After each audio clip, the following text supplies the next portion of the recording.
j'ai souvent eu le sentiment qu'il me manquait quelque chose, un peu comme un vide à l'intérieur, comme s'il me manquait une part de moi. Alors bien sûr, impossible de comprendre ça dans le passé. C'est vraiment que récemment, après une introspection, que j'ai réussi à mettre le doigt dessus. Je pense que ce sentiment, c'était l'impression de ne pas être important. Et je pense qu'on est nombreux à ressentir ça ou à avoir ressenti ça au cours de notre vie et principalement au cours de notre enfance. Et je crois qu'on a couru un petit peu toute notre vie derrière vers des moyens de compenser ça, compenser ce manque. Alors il y a plein de manques, enfin il y a plein de façons de compenser ce manque. J'ai demandé à ChatGPT qu'il me fasse la liste pour voir un petit peu. Il se trouve que je coche toutes les cases. Je coche toutes les cases, sauf, la drogue, non, j'ai pas fait la drogue.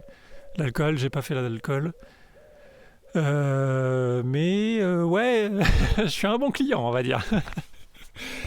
Alors, qu'est-ce qui nous a sorti? L'hyperactivité, surproductivité, ça, évidemment, sans problème. J'ai passé 8 ans de ma vie à faire des projets beaucoup trop gros pour moi et avoir le sentiment de devoir prouver des choses. Et effectivement, je voulais me remplir, me donner de la contenance et qu'on me dise bravo, c'est bien, félicitations, etc. quoi. Qu'est-ce que j'ai eu d'autre? Les jeux vidéo, bien sûr. Les addictions. Voilà, les addictions, il y en a plusieurs. Hein. C'était quoi? C'est alcool, nourriture. Nourriture, j'ai aussi, bien entendu. Hein. Nourriture, la boulimie. J'ai des phases de boulimie où je vais manger un petit peu tout ce qui traîne. Et encore aujourd'hui, hein. Vraiment, je le sais encore aujourd'hui. C'est juste que maintenant, j'en ai conscience. Donc, je pense que c'est le premier pas vers la guérison, on va dire. Réseaux sociaux, ouais, j'ai beaucoup fait réseaux sociaux, sexe, séries, shopping. Bon, shopping pas vraiment, séries un peu, sexe, jamais été accro au sexe. Jeux vidéo, ouais. Jeux vidéo, ouais, j'ai toute une phase, je pense, entre 14 et 30 ans, où c'était mes premières consoles, mes premiers jeux en ligne, MMORPG, World of Warcraft, pour ceux qui connaissent, où j'ai clairement eu une espèce d'identité parallèle. J'en parlerai dans une prochaine vidéo, plus précisément. Mais voilà, hein, ça m'a permis... Mais mine de rien, c'était une espèce de bouée de sauvetage. C'était un moment de ma vie où j'étais pas heureux. Je pense pas que j'étais déprimé, mais j'étais pas heureux. Je me cherchais. Enfin voilà, comme tous les jeunes, hein, on se cherche à un moment. Et c'était une belle bouffée d'oxygène, mine de rien, cette parenthèse jeux vidéo, parce que je me suis retrouvé à socialement avoir plein de connaissances que j'avais jamais vues dans la vraie vie, même s'il y en a certains que j'ai vus dans la vraie vie. Mais voilà, j'avais un rôle, j'étais un leader, et je pense que ça me faisait du bien. Parce que c'était probablement la personne que j'avais envie d'être dans la vie, mais je savais pas comment le faire. Donc, c'était une belle parenthèse, les jeux vidéo. C'était une addiction, clairement, ça n'a pas été simple, mais ça m'a apporté des choses quand même, contrairement à d'autres choses où ça n'a rien apporté. Qu'est-ce qu'il y a eu d'autre? Perfectionnisme, bien sûr, le perfectionnisme, ça, je suis en plein dedans. Je sais pas si je l'ai eu toute ma vie. Je pense que quand j'étais plus jeune, j'étais un peu plus... hein, on verra, on s'en fout. J'entends ma mère encore me dire « de toute façon, tu te fous de tout, toi !» Et c'était pas faux. Mais quand est venu l'âge adulte et qu'il a fallu commencer à travailler, ouais, là, je sais pas pourquoi, je me suis un petit peu rigidifié l'esprit. Et le perfectionnisme est arrivé. Et voilà, j'avais besoin de maîtriser les choses, de contrôler les choses, de les faire à ma façon. Et il fallait que ce soit bien fait. Et c'était jamais assez bien fait. Et donc il fallait recommencer. J'ai perdu un temps fou, et puis de l'énergie, et puis finalement, on avait le sentiment de jamais vraiment réussir à faire quelque chose de valable. Un petit peu comme, j'imagine, la valeur que je me donnais. Pas grand-chose de valable, à cette époque-là, du moins, bien entendu. Aujourd'hui, ça va bien mieux. Qu'est-ce qu'on a d'autre? L'auto-sabotage, oui, je pense vraiment qu'il y a eu un moment dans ma vie où j'avais le sentiment que je pouvais arriver à faire quelque chose, mais je savais que ça allait m'amener à être vu, avec des regards sur moi, et je voulais pas. Parce que je pense qu'il y avait peut-être un syndrome de l'imposteur derrière, où par manque de confiance, j'aurais eu le sentiment de jamais en savoir assez, et j'aurais eu le sentiment peut-être qu'on décèle que finalement j'étais un faux. On t'a eu, on t'a démasqué, t'en sais pas assez en fait, t'es pas un vrai. Vous voyez ce que je veux dire? Peut-être que ça vous parle. Qu'est-ce qu'on a? Le sauveur, oui, c'est vrai que ça m'est arrivé, peut-être au collège surtout, où c'était pas la facette la plus dans laquelle j'ai le plus été, mais j'ai eu le sentiment d'avoir besoin d'aider les gens pour qu'ils me disent merci.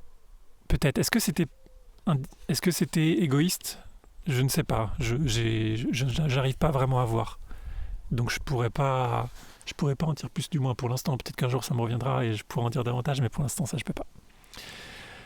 Le savoir comme refuge, ça clairement, j'ai beaucoup pensé qu'il fallait en savoir beaucoup, d'avoir de la culture générale pour, je sais pas, être quelqu'un d'une certaine façon. Ouais, être quelqu'un. Je pense que ça vient de mon conditionnement, ça.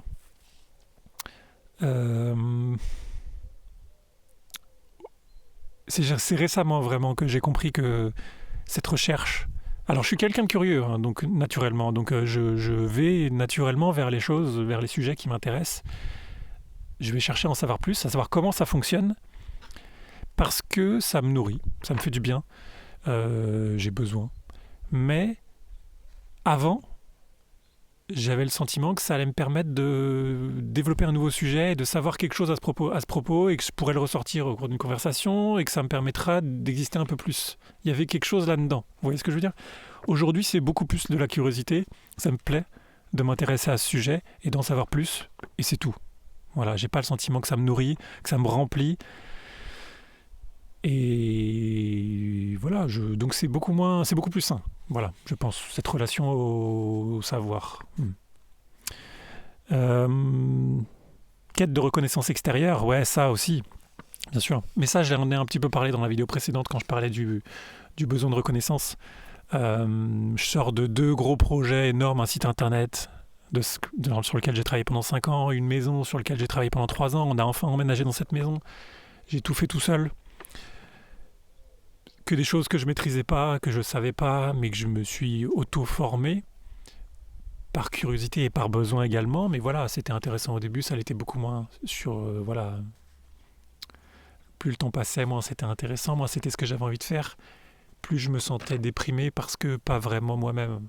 Voilà, pas vraiment moi-même. Je pense que c'était l'idée d'avoir cette maison qui me plaisait. Mais vu que j'avais un besoin de reconnaissance, je me disais que même si on me la donnait maintenant, là, on me donne les clés et je claque des doigts et tout est fini, j'en aurais pas voulu, parce que j'aurais eu le sentiment de ne pas l'avoir mérité. Vous voyez ce que je veux dire? Et je sais que j'ai déjà parlé de ça avec mon père, qui était gagné au loto. Mon père joue au loto de temps en temps, etc. Et à chaque fois qu'il joue, on rigole parce qu'on se met à rêver un petit peu de ce qu'on ferait de cet argent. Surtout lui. Moi, franchement, l'argent, à part le strict minimum pour vivre, je m'en fous. En fait, vraiment, ça m'intéresse pas plus que ça. Et donc, je lui ai déjà dit que moi, si j'avais de l'argent, je ne saurais pas ce que j'en ferais, en fait. Et il n'en revenait pas. Ça lui... On voyait que... on voyait qu'il comprenait pas, en fait. C'est quoi? Mais... tu saurais pas quoi en faire, mais comment c'est possible? Enfin voilà, c'était pas possible dans son schéma, dans ses croyances, c'était impossible. Et moi pourtant, voilà, je saurais pas comment faire, quoi. Et voilà, donc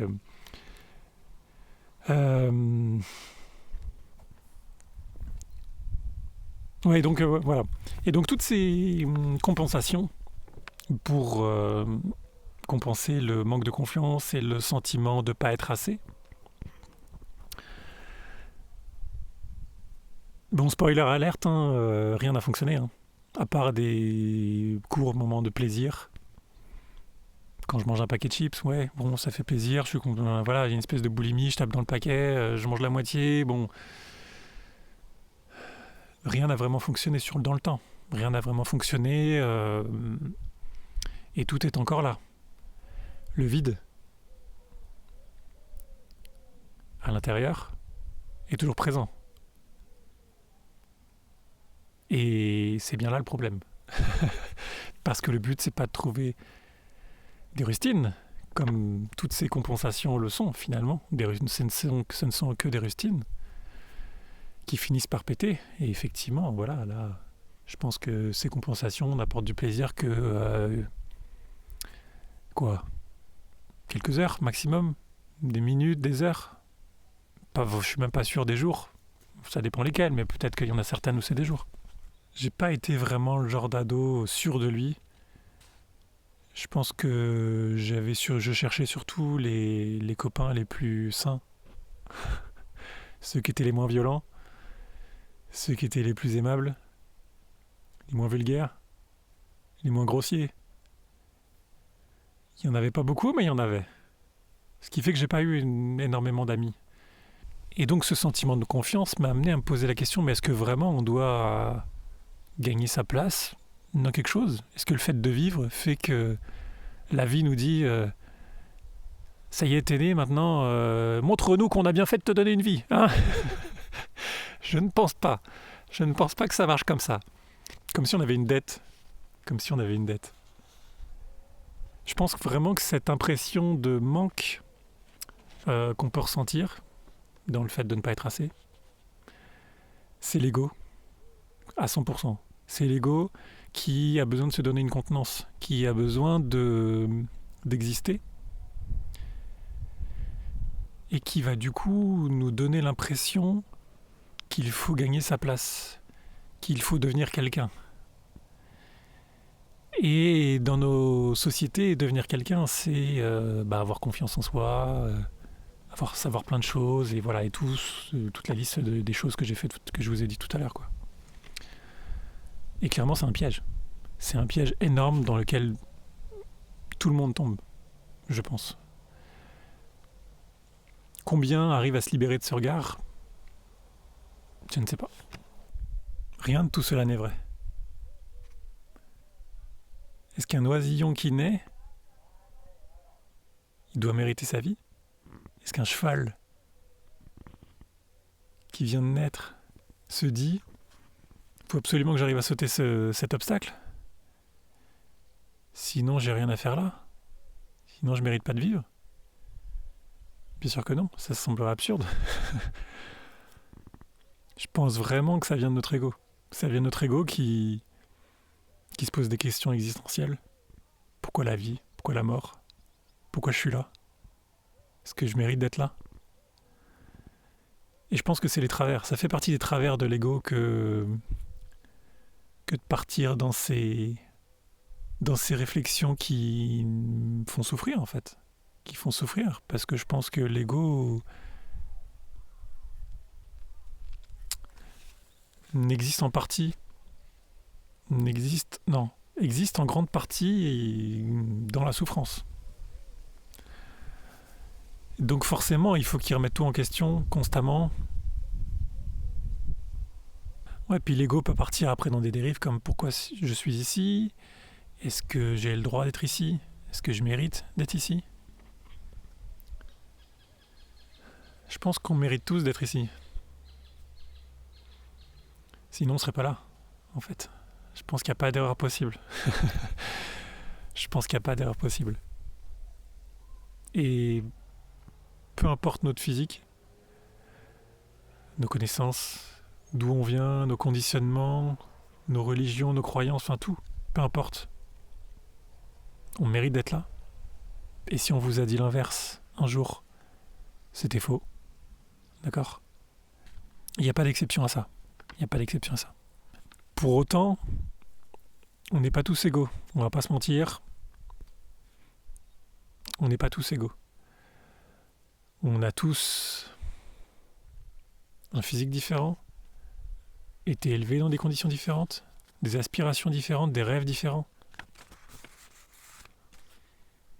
Et ça fait de nous ce qu'on est aujourd'hui, en fait. Ça fait de nous quelqu'un d'unique. Je veux dire, personne ne peut être plus vous que vous. Vous êtes unique. D'accord ? Que vous soyez d'accord avec ça ou pas, en fait, c'est un fait. Et vous croyez pas que le fait d'être unique vous rend précieux ? Pour moi, on est aussi précieux qu'une espèce qui serait en voie d'extinction, où il resterait plus qu'un individu. Mais on ferait tout pour le protéger. On ferait tout pour le garder en vie, pour lui donner tout ce dont il a besoin, pour essayer de renouveler l'espèce. Bah dites-vous que pour nous c'est pareil. Vous êtes unique, je suis unique, tout le monde est unique. Est-ce que ça, c'est pas une bonne raison de vivre ? Est-ce que ça, c'est pas une bonne raison de donner au monde votre don, vos connaissances, votre expérience, votre sagesse ? Le monde a besoin de ça. Encore plus dans le monde dans lequel on vit aujourd'hui. Le monde a besoin de vous. Oui, vous. Le monde a besoin de vous. Donc s'il vous plaît,